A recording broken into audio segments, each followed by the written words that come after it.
Historia e tij përloti botën pasi kreu transplantin e zemrës, rezultoi se ajo ishte dëmtuar, vdes 2 vjeçari.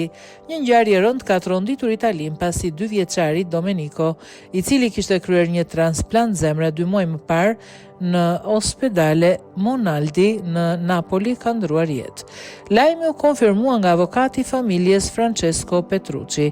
Familja kishte pasur nevojë për transplant pasi zemra e tij kishte dështuar dhe organi i dhuruar kishte mbërritur nga Bolzano dhe kishte pësuar dëmtime serioze gjatë transportit, gjë që ndikoi negativisht në gjendjen shëndetësore të tij.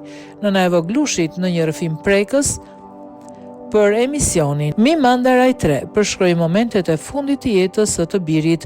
Ajo tregoi se kishte marrë një telefonat natën vonë rreth orës 04 ku e informuan se ESMO, sistemi mekanik i mbështetjes së jetës, po fillonte të ngadalsoj dhe se gjendja e fëmijës po përkeqësohej.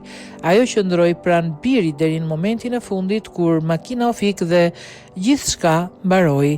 Pranë saj në atë momente të vështira ndodhej edhe Domenico Battaglia, kryepeshkopi i Napolit, i cili kremtoi sakramentin dhe i dha bekimin e fundit fëmijës.